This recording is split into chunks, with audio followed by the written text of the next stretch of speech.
5 segundos.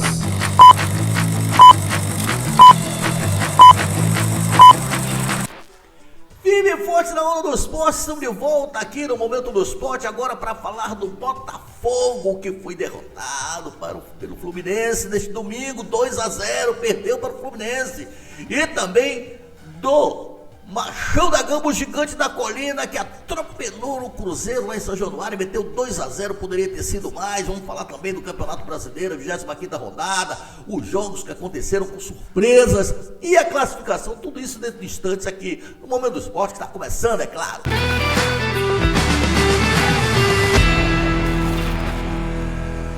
Um abraço do tamanho do Brasil para você, meu amigo, minha amiga, onde quer que você esteja, do Oiapoque ao Chuí, curtindo o Momento do Esporte. São 38 anos no ar, levando até vocês informações com credibilidade. Você que não é inscrito no nosso canal, inscreva-se no nosso canal, dê o seu joinha. É o canal alternativo da Napa TV, tá ali na telinha, olha, no Momento do Esporte, tracinho Napa TV, dê o seu joinha, fale com o seu amigo do táxi, seu amigo do YouTube, fale com o seu amigo do lado direito, do lado esquerdo do seu trabalho. Olha, o melhor programa de esporte é o Momento do Esporte, aqui na Napa TV, na TV Diversidade, e também no nosso canal de YouTube e nas redes sociais. Vou abrir o programa falando da 25ª rodada do Campeonato Brasileiro, com resultados surpreendentes. Coloca na telinha aqui da Napa TV. Tivemos o Fortaleza vencendo o Sport por 1-0, o Vasco metendo 2-0 no Cruzeiro, o Juventude empatando com o Internacional por 1-1, o Atlético Mineiro vencendo o Mirassol 1-0, só Deus sabe como, levou o maior sufoco, com um jogador a menos. O Grêmio metendo 3-1 no Vitória, tá mal Vitória, tá muito mal Vitória. O Fluminense meteu 2-0 no Botafogo.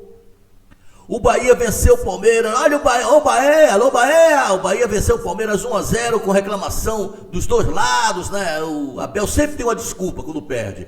E o Bragantino empatou com o Santos 2-2 e o Mengão Malvadão venceu o Corinthians lá na Neoquímica Arena por 2-1, de virada, e de virada tem um sabor especial. Hoje teremos, fechando a 25ª rodada, São Paulo e Ceará, jogo programado para as 20h30 lá no Morumbi. Dito isto, vamos curtir agora a classificação atualizada do Brasileirão 2025. Segue o líder. Flamengo primeiro com 54 pontos, segundo Cruzeiro 50, terceiro Palmeiras 49, quarto Mirassol 42, são os quatro que estão já aí bem adiantados para a Libertadores. Daí depois vem o Botafogo, que é o quinto com 40, Bahia é o sexto também com 40, São Paulo, sétimo com 35, Fluminense é o oitavo com 34, o Bragantino é o nono com 32, o Grêmio é o décimo com 32, Vasco, olha o pulo que o Vasco deu, o salto que o Vasco deu. O Vasco é o 11º com 30, 12º Corinthians 29, 13º Ceará 28, 14º Atlético Mineiro 28, 15º Internacional 28, 16º Santos 27, e lá na zona de rebaixamento, Juventude é o primeiro da zona de rebaixamento, na 17ª colocação com 22 pontos, 18º Vitória 21, 19º Fortaleza 21, e na lanterna o Sport com apenas 14 pontos, mas tem 2 jogos a menos, né? Dito isto, hora e vez de falarmos do clube do seu coração.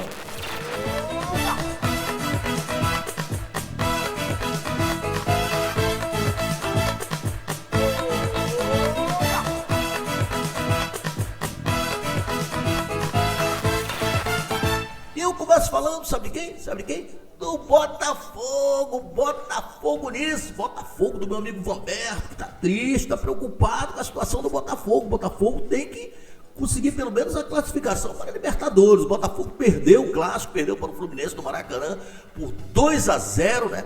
O Fluminense sobrou em campo, o David Ancelotti mais uma vez começou a mexer no time, né, a trocar alguns jogadores, não está dando para entender, mas eu não vou me alongar muito não, quem vai falar tudo de Botafogo é ele. Vem lá, Marcos Salles, com esse jogo do Botafogo. Tudo bem? Forte abraço para você, para Tony De Luca, para Eroslov e também para Dani Nascimento. Olha, o Botafogo disputou o clássico ontem diante da equipe do Fluminense e acabou sendo derrotado. O time que ainda continua com vários desfalques, né, principalmente no seu setor defensivo ali, e acabou, né, no primeiro tempo fazendo um jogo até que de igual para igual, teve uma bola na trave e depois, na sequência do jogo, com uma falha ali no seu setor defensivo, acabou tomando um gol. Germancano de cabeça fez o gol do Fluminense, e a partir desse momento o Botafogo não se encontrou mais na partida. O Fluminense teve várias oportunidades e no segundo tempo acabou fazendo o segundo gol com o Lima, em jogada pelo lado direito ali. Ele recebeu a bola, deu um drible no seu marcador e fez o segundo gol da equipe do Fluminense, que culminou com a derrota do Botafogo. Derrota essa que, né, acaba com a invencibilidade aí de 11 jogos do Botafogo diante da equipe do Fluminense. Então agora o Botafogo, que está vivendo um momento de estabilidade no Campeonato Brasileiro, precisa voltar a vencer e jogar bem, mas tem isso, né? Tem jogado jogos em que faz uma partida muito boa, inclusive até com menos jogadores, consegue vencer, e de repente um clássico acaba jogando mal, como foi o clássico de ontem diante da equipe do Fluminense. Por isso a derrota de 2-0, o Botafogo, que tinha chance até de se aproximar ali, de entrar no Z4, acaba ficando novamente pelo meio da tabela, Napoleão.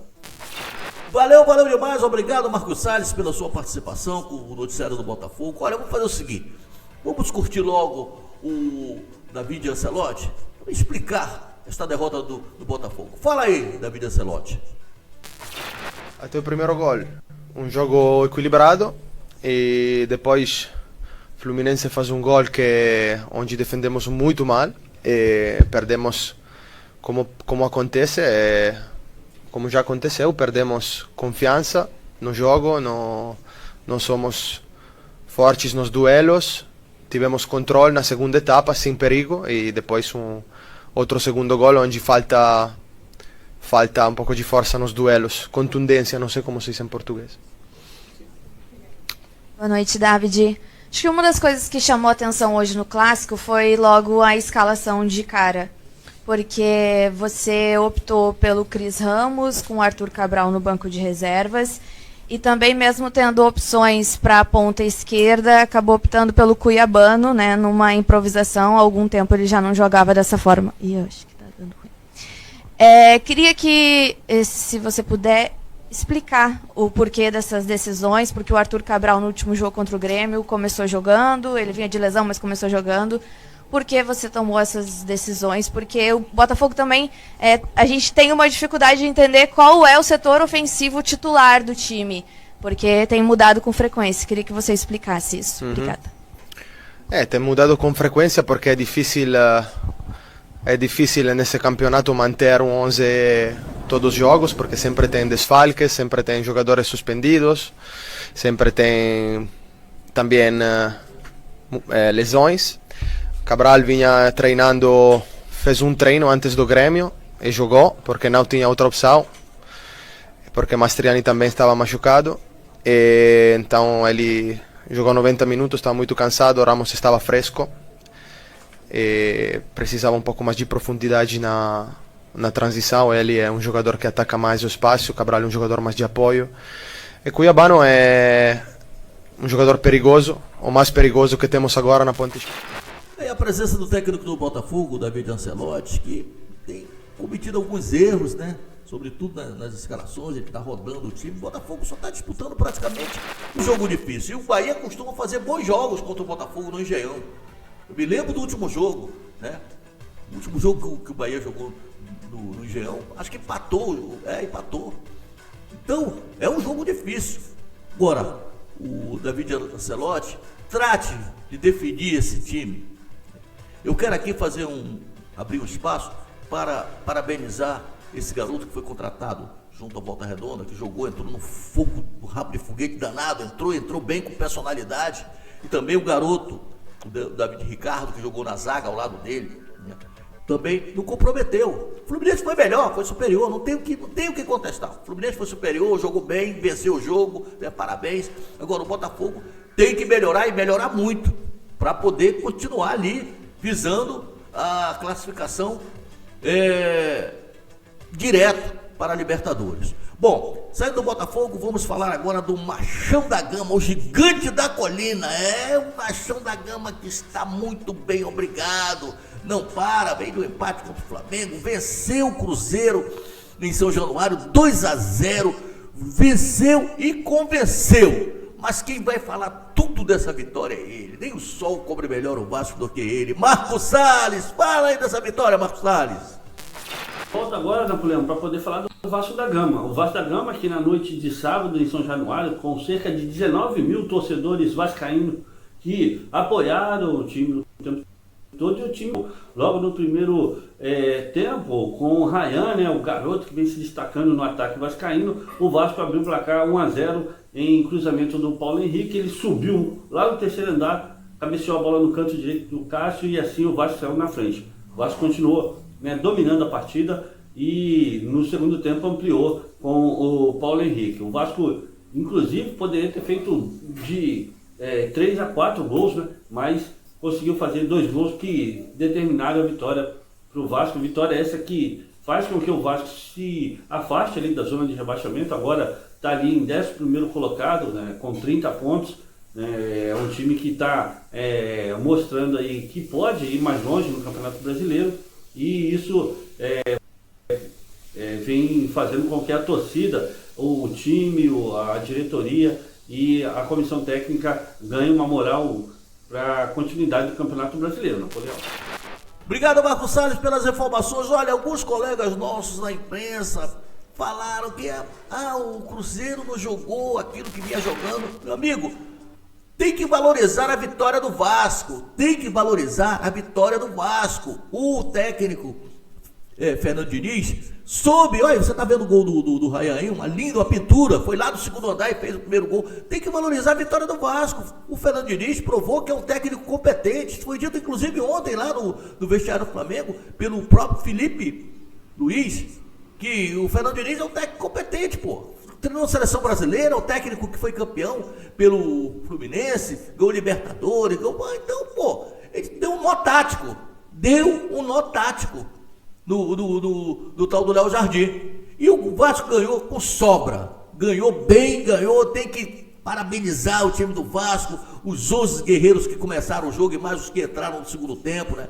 Com muita movimentação, muita marcação ali. Então, foi uma vitória merecida. 2-0, o Vasco está bem, deu um pulo maravilhoso na classificação, e a torcida do Vasco está com um sorriso de orelha a orelha. O Vasco aí, de repente, podendo até beliscar, quem sabe, falta ainda 13 rodadas, né? O Vasco pode beliscar até uma Libertadores, já está no rumo, já está pertinho da Sul-Americana. Mais um joguinho aí vai ganhar, olha que golaço, que pintura de gol. Então é o seguinte, foram 2 gols bonitos, né? Paulo Henrique aparecendo pelo miolo, ele faz muito esse facão pelo meio. 2 gols bonitos, maravilhosos. A torcida do Vasco foi a loucura. 2-0, Vasco agora sai para jogar fora de casa, né? E é claro que todos os jogos, cada jogo é uma história diferente. O Vasco é o 11º colocado com 30 pontos, já cumpriu os 25 jogos. E agora volta a jogar na quarta-feira no Allianz Parque. Aí sim, aí é uma parada indigesta. Vai pegar o Palmeiras, né, que vem mordido de uma derrota. O Palmeiras perdeu para o Bahia, lá na Fonte Nova, e vai jogar nesta quarta-feira contra o Vasco, às 19 horas, no Allianz Parque. Olha, obrigado pela audiência. A audiência não se compra, a audiência se conquista. Muito obrigado mesmo. Você que não é inscrito, inscreva-se no nosso canal, dê o seu joinha. É o canal alternativo aqui da Napa TV. E na quarta-feira estaremos aqui de volta, porque tem convocação para a seleção brasileira, tem a rodada de quarta, a rodada de quinta. Você não vai perder o lance, claro, vai me acompanhar aqui no Momento do Esporte. Obrigado pela audiência. Até a quarta, se Deus quiser.